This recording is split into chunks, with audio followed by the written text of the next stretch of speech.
I buy a lot of tech, but today I want to rank all the tech products that I bought in 2025 to see which ones were really good and which ones weren't. And maybe I will give you some gift ideas, last minute ones, for this Christmas. If you are excited, drop down below, subscribe to the channel. Let's talk about all the tech that I buy and I bought in 2025. I have now the computer and it's time to start off the tier list. Obviously, I will do this by timeline, so whenever I bought it, and yeah, starting off with 2025, I started off the year with the M4 Mac Mini. This was the first computer slash tech product that I bought and I reviewed in 2025. I have all the reviews in my YouTube channel. But the biggest thing about this computer was I replaced this M1 Max MacBook Pro 16-inch that costed me like $4,000 with an M4 Mac Mini that costs $600. You can buy this computer now for around $600, new. That's insane. The M4 Mac Mini, in my opinion, is the best value piece of tech out there. Gives you the M4 chip, 256 bytes of storage, 16 bytes of RAM, and that's it.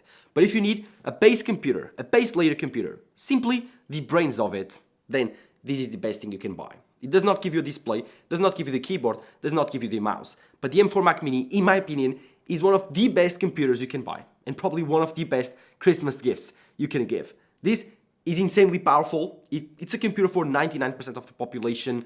It's so good. And that's the reason I'm putting it on the S tier list. This is the best value thing, not just tech, thing I've ever bought. It's quite insane what economy of scale can do for a computer.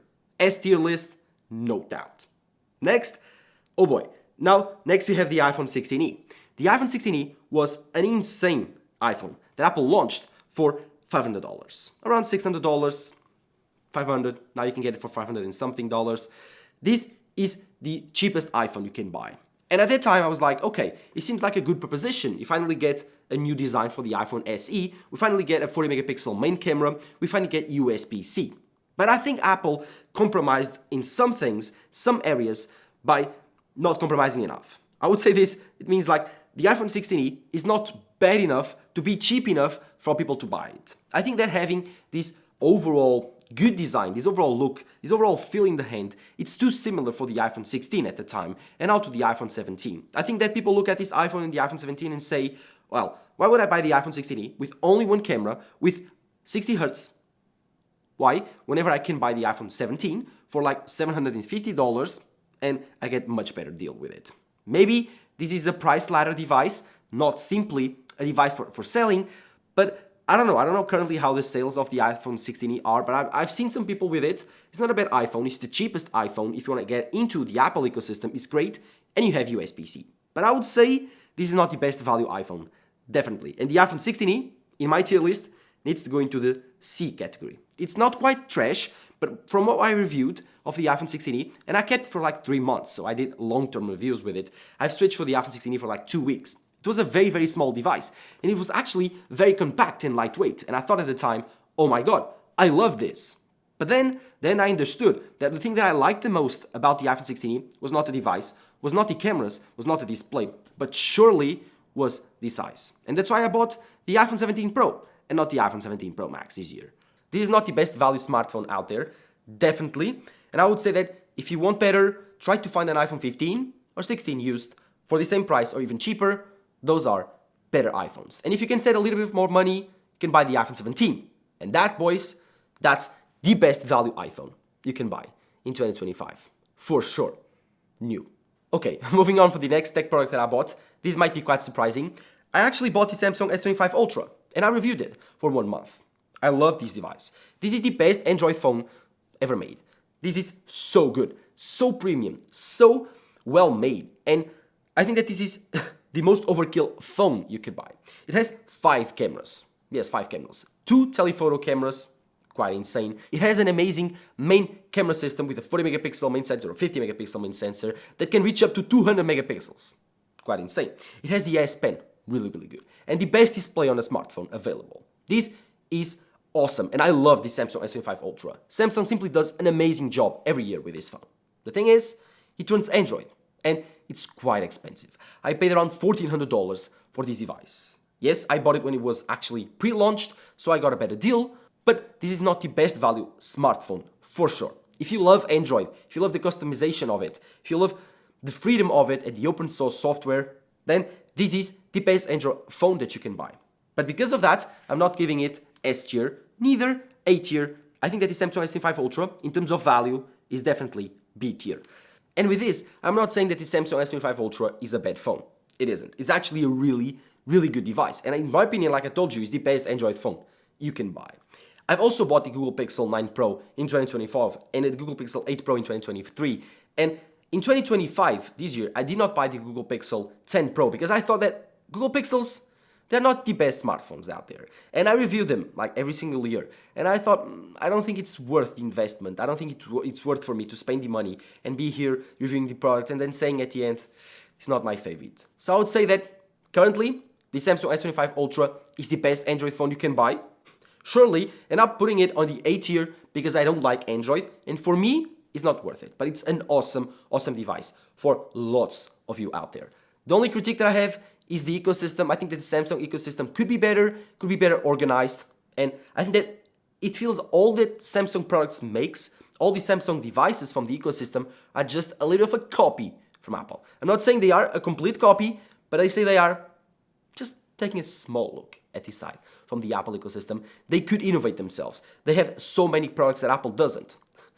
They have fridges, they have TVs, they can do so much more. Samsung, please innovate in that matter to elevate your iPhone competitor, which is the Samsung S25 Ultra. Great device, but B-tier device, in my opinion. Moving on for the next thing, which is the Oral-B IO9. This toothbrush. Well, I was not expecting to be talking about toothbrush here, but the thing is, this annoyed me. And not just simply a bit, annoyed me a lot. This is the most expensive toothbrush I've ever bought. And I bought it because it's an electric toothbrush, it has several modes, it's great for your gums, great for your teeth, cleans them super well, and in the first 6 months I was really, really happy with this device.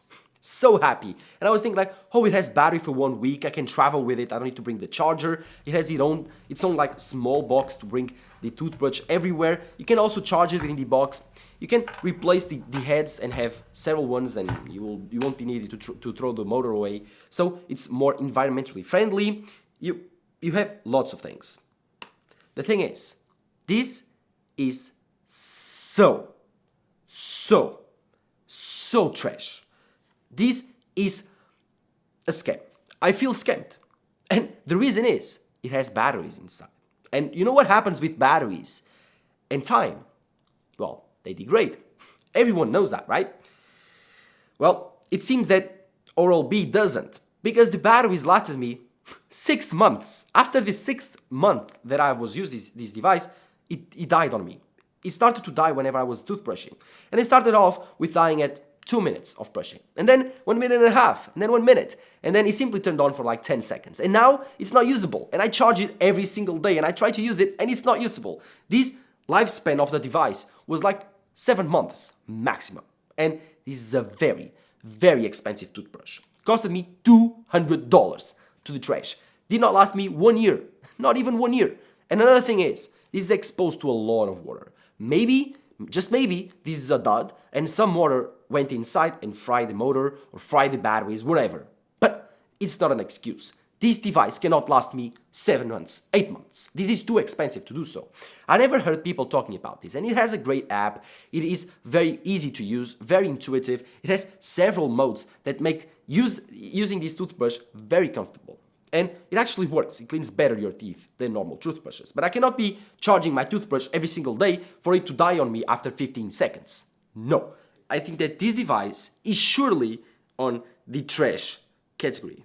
Yes, you did not see that, right?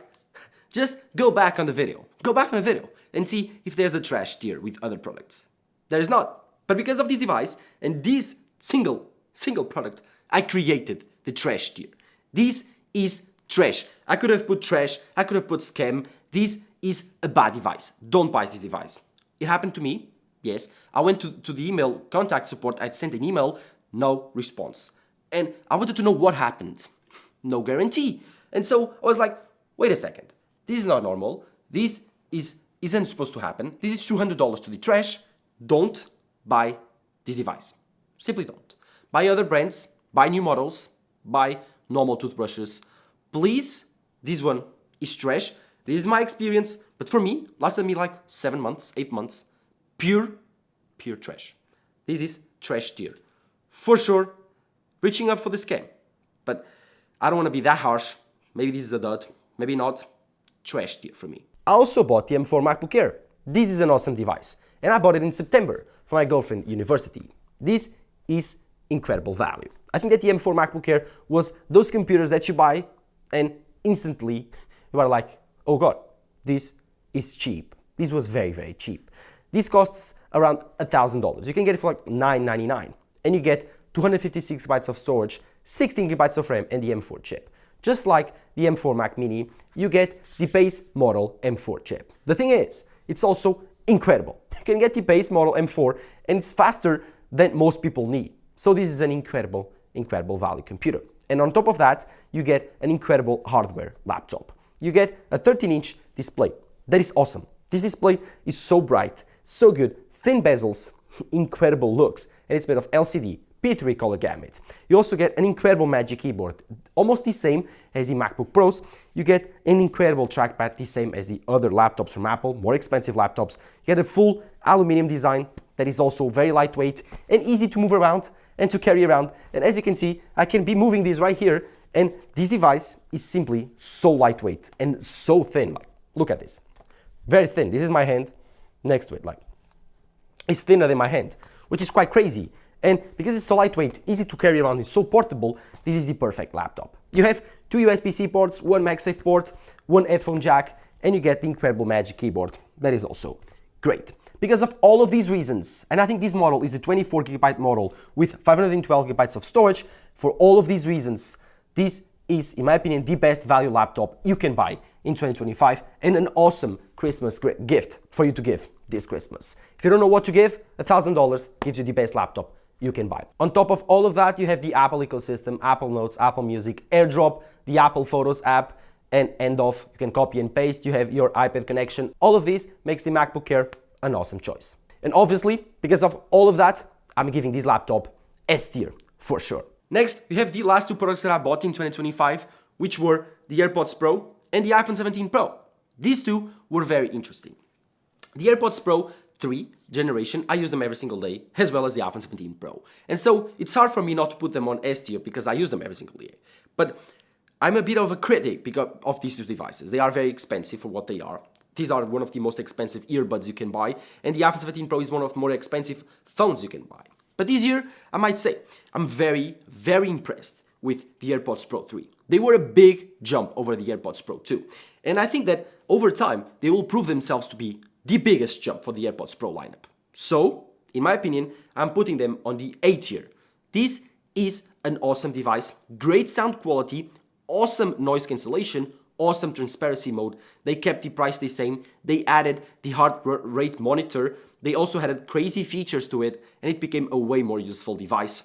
And so, because of that, because of all the AI capabilities now it has, AI translation at real time, the heart rate monitor, so now you can track your workouts, your heart rate on it, the incredible noise cancellation, keeping the same price makes this device an A-tier device. As for the iPhone 17 Pro, this one is tough because I could have put them on the A tier, on the B tier together with the S25 Ultra, and the S tier with the Mac Mini. The thing is, I think that this is not a trash device, sorry for that. I think that, alright, I'll leave it there, but I will put it later on other stuff. I think that this device is something that, well, as more as I use it, I think that it is not worth it. This is a very visual upgrade. The iPhone 17 Pro did not change a lot over the iPhone 16 Pro. That also did not change a lot over the iPhone 15 Pro. I would say that the cameras are about the same. The only thing that changes really is the telephoto. And the display is 120 Hz, but it's the same. The overall design is beautiful, but it's just a design. And you are upgrading because of the design, and then it gives you different colors. But I would say this is a very meh upgrade over the last 2 months that I've been using it. So I'm putting it onto the B tier. This is B tier. Just like the iPhone 16 Pro Max, I will put it on the B tier, maybe on the C tier. Last year, this S25 Ultra is B tier. The iPhone 17 Pro is B tier also. And yeah, B tier. I know you're surprised. B tier is maybe a score that I wouldn't given like last year or 2 years ago, because I thought that maybe that giving my favorite phone of the year a B tier is not fair.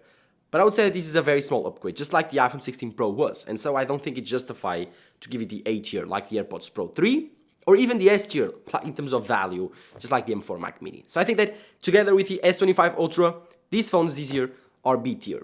Phones are getting very, very slow in terms of upgrades. They are getting very iterative, so I don't think I can give them on my right mind an A tier on S tier. So iPhone 17 Pro, the last purchase that I've made in 2025, I don't think it was more than a B tier. It was not trash, so not D, not C. B tier, it was a great iPhone, a great phone, very good. I have the review on my channel, so go check it out. But I think it's average. And with all of that done, let me know in the comments below what you think about my tier list. I think it's really good, but let me know which stack did you buy in 2025 and where would you rank it. I think that trash, pure trash, they are very, very few. But that IO toothbrush from Oral-B, complete trash. And the M4 Mac Mini, definitely S tier. Let me know in the comments below what you think. Drop a like down below, subscribe to the channel. If you are excited to see a part 2 where I rank all of my tech in my home, let me know in the comments below. Thank you guys for watching. Bye bye.